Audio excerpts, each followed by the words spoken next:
தேவன் மகிமைப்படுவாராக. தேவனுடைய பாதுகாப்பு பற்றி நான் சொல்கிறேன். தேவ வசனத்தில் அவரோட பாதுகாப்பு எப்படிப்பட்டதுன்னு வசனம் சொல்லுது. அதை பாருங்க. அப்போ நமக்கு தைரியம் வரும். எப்போ நம்மளை விட மாட்டாரு, நமக்கு பயம் வராது எந்த சூழ்நிலையும். நீங்கள் அந்த வசனங்களை படித்து அதை கிளைம் பண்ணுங்க. கண்டிப்பாக கர்த்தர் உங்களுக்கு பாதுகாப்பு தருவார். சங்கீதம் 27:5, தீங்கு நாளில் அவர் தம்முடைய கூடாரத்தில் மறைச்சி என்னை தமது கூடார மறைவில் ஒளிச்சு வச்சு என்னை கண்மலையின் மேல் நிறுத்துவார். இந்த வசனம் என்ன சொல்லுதுங்க? தீங்கு நாள்ல நமக்கு தீங்கு வராம இருக்கா? வரும். தீங்கு வரும்போது நாம் அவரை அண்டி கொண்டோன்னா என்ன ஆகுமா? அவர் உடனே நம்மளை தம்முடைய கூடாரத்துல மறைச்சிருவார். சத்துரு பார்க்க முடியாதபடி, தீங்கு நம்மளை அணுகாதபடி அவரோட கூடாரத்துல நம்மளை மறைச்சி அந்த கூடார மறைவுல என்ன செஞ்சிருவாராம்? ஒளிச்சு வச்சிருவாராம். திங்க் பண்ணி பாருங்க. நம்ம ஆண்டவரோட அன்பை அப்படியே ஹீல் ஹைடஸ் ஒளிச்சு மறைச்சு வச்சுப்பாரு. நான் எப்படி ஃபீல் பண்ணுவேன் தெரியுமா?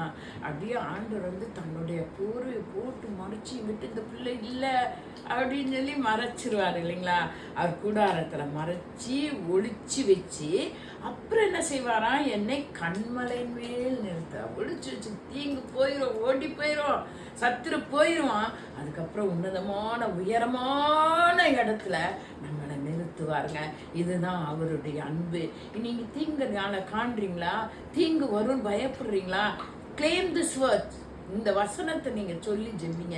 கர்த்தர் உங்களை அதே வண்ணமா ஆசீர்வதிப்பார். சங்கீதம் 27:5. ஆனா இப்படி ஆசீர்வதிக்கிறது எப்போன்னு பாருங்களேன். 27:5 இப்படி சொல்லிருக்கு. 27:4 முந்தின வசனம் என்ன சொல்லிருக்குன்னா, நான் கர்த்தருடைய மகிமையை பார்க்கும்படியாகவும் அவருடைய ஆலயத்தில் ஆராய்ச்சி செய்யும்படியாகவும் நான் என் ஜீவனுள்ள நாளெல்லாம் கர்த்தருடைய ஆலயத்திலே தங்கி இருப்பேன். இதை நீங்க செய்யணும். சும்மா நீங்க கிளைம் பண்ணக்கூடாது இல்லைங்களா? நீங்க என்ன செய்யணும்னா அவரோட ஆலயத்துக்கு போறதுக்கு வாஞ்சியா இருக்கணும். நிறைய பேர் சொல்லுவாங்க, ஆலயத்துலதான் ஆண்டவர் இருக்காரா? எங்க வீட்டுல இருக்காரு, என் இருதயத்துல இருக்காரு. அது உண்மைதான், அது சத்தியம்தான். ஆனா ஆலயத்துல ஆண்டவர் ஆலயத்தை கட்ட வச்சாரு.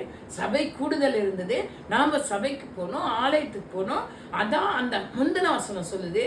நம்ம கர்த்தருடைய மகிமையை பார்க்கணும். அங்கதான் அவரோட மகிமையை பார்க்க முடியும். அவருடைய மகிமையை பார்க்கவும் அவரை குறித்து ஆராய்ச்சி செய்யவும் நான் ஜீவனுள்ள நாளெல்லாம் ஆலயத்துல தங்கியிருப்பேன். ஜீவனுள்ள நாளெல்லாம் நம்ம ஆலயத்துக்கு சரியான ஆலய கூடுகைக்கு போகணும். அப்படி போகும்போது ஆண்டவர் நம்மளை ஆசீர்வதிப்பார். அது